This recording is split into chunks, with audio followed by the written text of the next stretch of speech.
Le programme Fonds de forêt sur terre privée, c'est un programme qui permet de soutenir des projets dont l'objectif, ça va être de maintenir ou améliorer la qualité des habitats fauniques en forêt privée, mais en particulier dans un contexte d'aménagement forestier.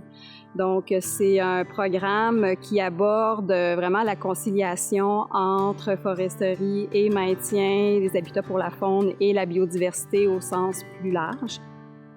Donc, de quoi parle-t-on quand on parle du maintien des habitats fauniques? Donc, ça peut couvrir un large spectre. Donc, par exemple, ça peut être de vouloir maintenir l'habitat d'une espèce, par exemple, d'intérêt pour la chasse ou le piégeage, comme par exemple les habitats de la petite faune. Ces projets-là qu'on soutient dans le cadre du programme, ils sont réalisés en forêt privée. Donc, au cœur du processus, il y a le propriétaire forestier qui aménage sa forêt. Les projets doivent viser à mieux accompagner, informer le propriétaire, puis le soutenir dans l'atteinte de ces objectifs-là. Donc, la Fondation collabore avec un réseau de partenaires pour le programme. Donc, par exemple, ce qu'on appelle les intervenants de la forêt privée. Dans le cadre du programme Fonds de forêt, on a différents champs d'intervention. Le champ le plus important, c'est celui qu'on appelle aménagement des habitats.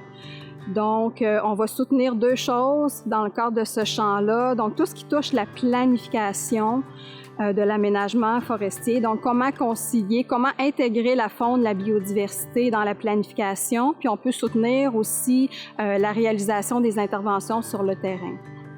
Donc, on avait une plantation d'épinettes d'environ 6-7 ans qui était due pour un débroussaillage, mais pour l'accessibilité aux subventions pour le débroussaillage, ça demandait d'avoir un débroussaillage complet, alors que juste à côté, moi, j'avais une zone acéricole où j'ai investi pour replanter de l'érable, mais en lien avec la coupe qu'il y avait à faire à côté, il fallait tout couper. Fait que là, j'ai travaillé beaucoup avec l'agence et les intervenants pour réussir à avoir une acceptabilité pour laisser les repousses naturelles d'érable rouge qui sont à proximité de tout mon réseau acéricole pour favoriser que dans 50-60 ans, il y ait une relève pour toute ma zone érablière. Il faut considérer qu'il y a des avantages pour la faune. Ça fournit un abritat pour l'hiver, mais aussi de la nourriture pour toutes ces feuillus-là qui vont les aider à se nourrir et qui vont éventuellement devenir une relève pour le volet acéricole. Avec l'aide de la Fondation de la faune, on a réalisé là, en 2019 un projet qui visait là, à définir et à décrire un nouveau plan d'orientation des ravages de cerfs là, ici dans notre région. Donc, il y a 4 ravages qui ont été couverts là, dans le cadre de ce plan-là. Le ravage de Montmagny, Sainte-Germaine-Station, Saint-Malachie et du Mont-Rignal. Donc, à l'intérieur de ce travail-là, c'est qu'on a vraiment actualisé là, le portrait là, du couvert forestier de la région pour voir dans quelle mesure là, les habitats du cerf là, étaient présents là, sur notre territoire. Donc, ça nous a permis par la suite là, de dégager là, certains enjeux associés là, à l'aménagement des ravages de cerf. Donc, c'est-à-dire de voir là, comment qu'on pouvait améliorer l'habitat.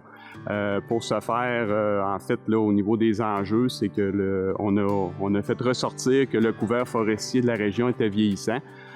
Donc, les orientations étaient de rajeunir en partie le couvert forestier pour faire de l'entremêlement pour le chevreuil, c'est-à-dire d'avoir des secteurs d'abri, des secteurs entremêlés avec de la nourriture et aussi en même temps de faire des petites coupes là, à l'intérieur des peuplements pour générer là, de la repousse que le cerf apprécie là, pour se nourrir. Le projet là, a fait ressortir qu'avec le vieillissement du couvert forestier, nos couverts résineux, qui sont vraiment les endroits où le chevreuil va se réfugier, surtout en hiver, c'est les peuplements aussi qui sont les plus vulnérables à la tordeuse et bourgeons d'épinette. Donc, il fallait là, regarder ça ou garder ça dans notre mire là, au moment où on a rédigé le plan d'orientation pour tenter de le considérer et aussi de dire aux propriétaires, bien, c'est le temps de rajeunir notre forêt parce qu'elle est très vulnérable à la tordeuse et du même coup, créer là, des sources de nourriture pour le chevreuil. Donc, c'est du gagnant-gagnant pour les propriétaires et pour l'aménagement là, de la région. Le projet Approche participative d'aménagement des serres de Virginie dans les Appalaches a débuté en 2020 et s'est conclu en 2023. Ce projet-là visait à favoriser l'entremêlement entre les peuplements résineux matures et les peuplements feuillus pour avoir une ressource alimentaire abondante et de qualité pour le cerf de Virginie à proximité des abris. Dans le cadre de ce projet-là, nous avons fait 3 volets distincts. Donc, un premier volet de sensibilisation des propriétaires de l'eau boisée. Donc, dans un premier temps, venir informer les propriétaires qu'ils étaient situés en ravage et que leur lot boisé était situé en ravage.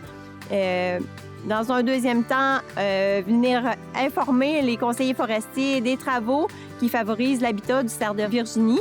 Et dans un troisième temps, là, venir accompagner les propriétaires et les conseillers forestiers à des fins de réalisation de travaux fauniques.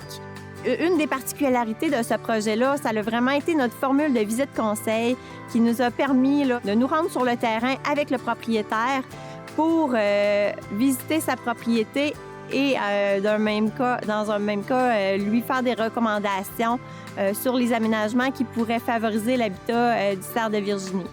Donc, à quoi ça peut ressembler ces travaux-là? Ça peut être de réaliser des trouées nourricières dans un peuplement résineux pour vraiment venir avoir le garde-manger, donc la ressource alimentaire à proximité des abris.